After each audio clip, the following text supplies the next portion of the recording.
Welcome back to another video. So today I'm going to be talking about Wallcraft. If you don't know who Wall is, Wall used to be a developer on the Everlook server. Well, after a little bit of drama, now he is creating his own private server. Now this server has actually been in development for quite a while, but he was busy working on Everlook. Now that he has free time, he's back to it. And today I'm going to be going over what he has planned for this server. Now keep in mind, not everything here is final, and some things might change or be added later on. Now, his original Discord channel has been nuked into oblivion. A lot of this information has come from other sources. Some of the viewers that I have personally played the test realm that he has open up, and a couple of other things. Luckily, some screenshots that were saved and documented were also sent to me of what he says will be in this server, as well as, you know, the viewers who have told me about their own personal experiences playing the private test server, which is up right now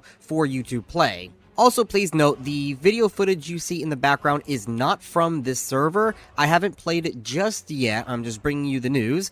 Wallcraft server is basically a vanilla server with a lot of tweaks to it.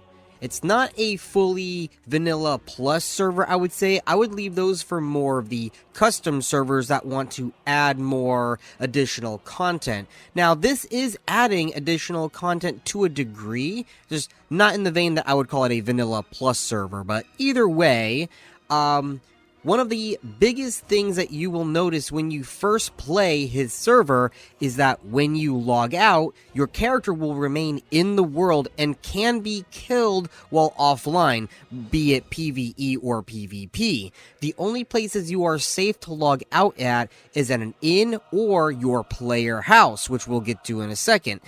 Now, that's basically the same as if you were playing, like, a survival game online, like Ark Survival Evolved, or Conan Exiles, or, you know, games like that, which I'm very familiar with. You know, you better log off in your house with the doors locked, or somebody's gonna come and loot your body or kill you, and stuff like that, right? So, I'm very familiar with that kind of, you know, mentality and playstyle. Others might not, but, I mean, really, how hard is it to just log off at an inn? Unless you have to really get off at that moment, just go to an inn and log off, or your player house, and, you know, it'll be fine. Now, speaking of player houses, a player home will provide you with a couple of unique benefits, one of them being rested experience. You know, on top of the fact that you are safe from the outside world when you log off. It will also provide you a storage chest to place all of your items into, and it will give you daily food, water, and a daily buff in order to help you along in your journey. Now, where would you get a home on this server? Well, there's a couple of different ways you can get a home in this server.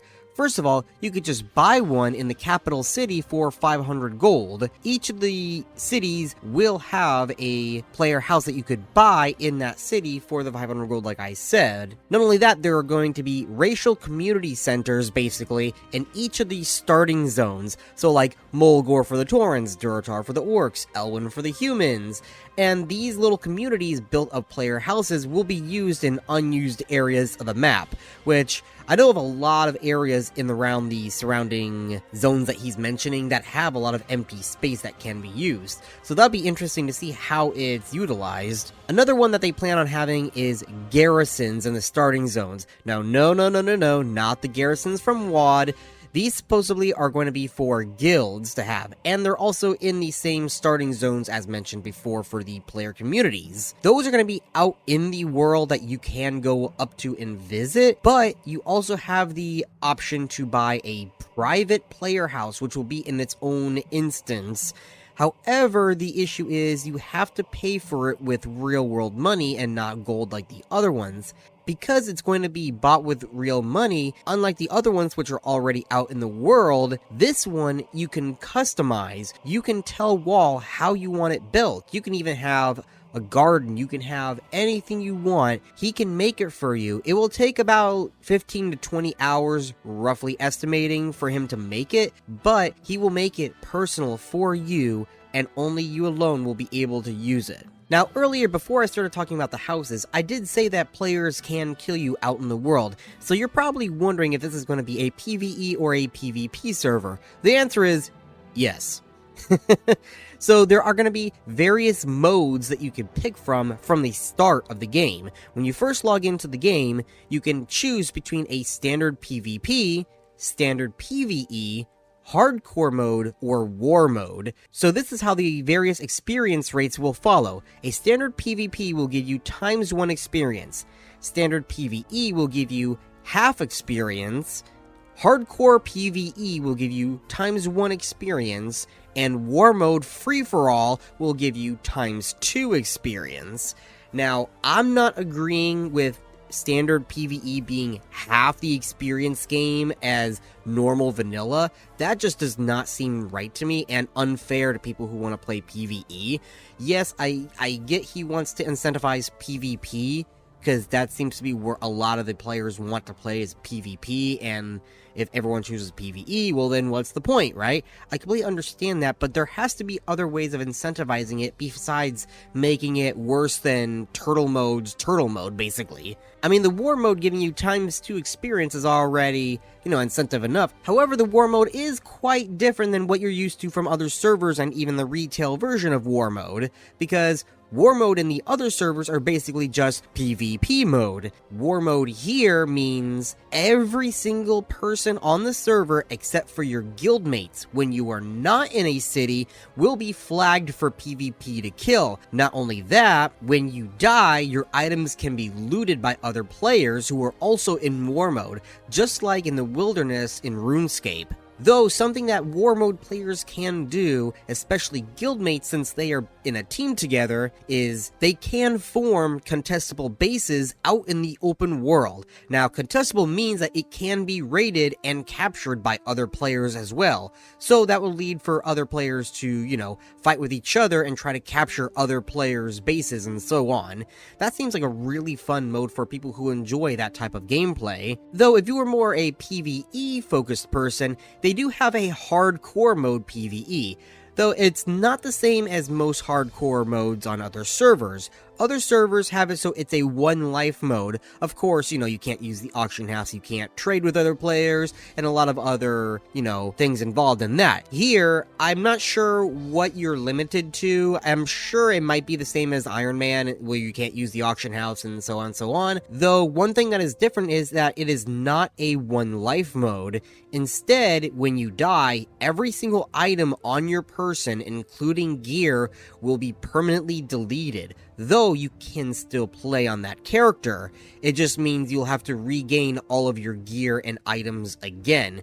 So if you die, good luck trying to get a lot of that equipment back, especially if it's a one-time only item. Though I think items that are, you need to have them in order to progress your character, like certain quest items that you can only acquire once, or, something like that. I'm sure there are some items that will be forgiven, because if it completely halts your progression, that would kind of suck, though. I guess you would just have to grind to the point that you don't have to do that quest anymore. But either way, he did say he is going to be releasing the unused Azshara Battleground, or rather called Azshara Crater. Now, that was a battleground planned for the original vanilla. Very few private servers have actually utilized it. This server plans on utilizing it. I'm not sure exactly how he plans to utilize it, if he's going to use the same Arathi Basin style, which was the intended plan for it, or if he plans to make it his own unique method of winning the game. Though you want to know who else is winning the game?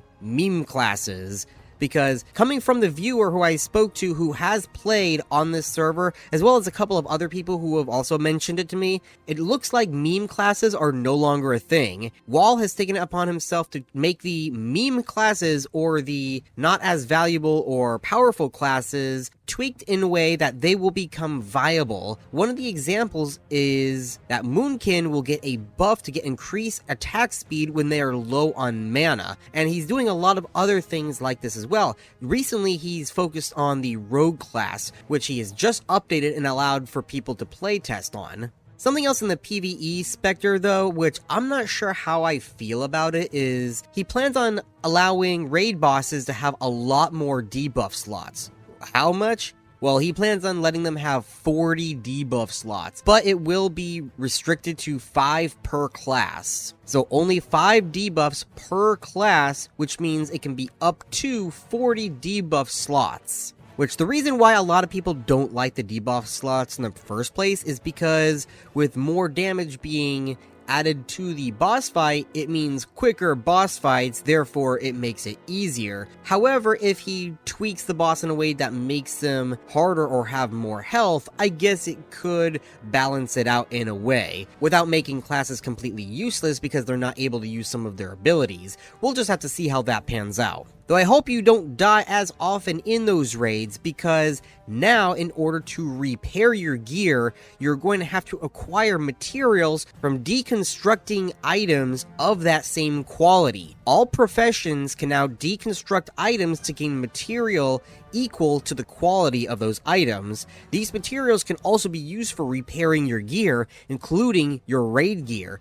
So you will need to deconstruct gear of that same raid tier in order to repair your gear, which is quite an interesting concept. It has been used in other games before, but not Warcraft, so it's an interesting take on it, and I'm curious to see how it will pan out, especially when raid gear is already hard to come by, though once you have it on farm, it won't be as bad. He does also plan on adding additional raids to the server, including Karazhan. However, unlike the Karazhan we're used to from TBC, he plans on making it the original Karazhan that was intended to come out for vanilla. Not only that, it will be an outdoor open raid. We have never had an outdoor open raid in World of Warcraft before. The closest thing we have had, or what you could call outdoor dungeons, such as in the hinterlands with the Troll Village. That area is basically full of elites and you need full 5-player group in order to progress through it.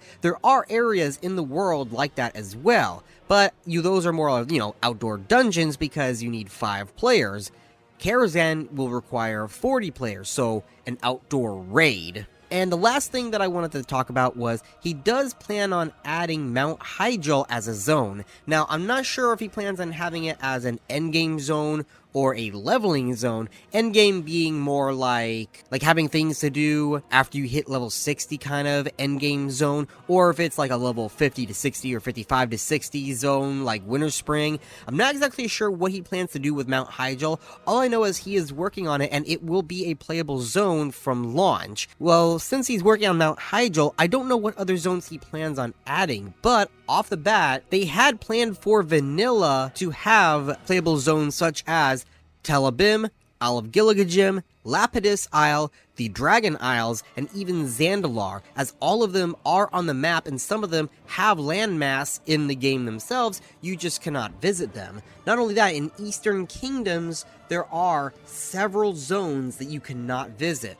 One of them being the zones between Dunmorrow and Elwyn, where the Deep Tran goes under. If you look at your map, there's an entire zone there that you can't even click on.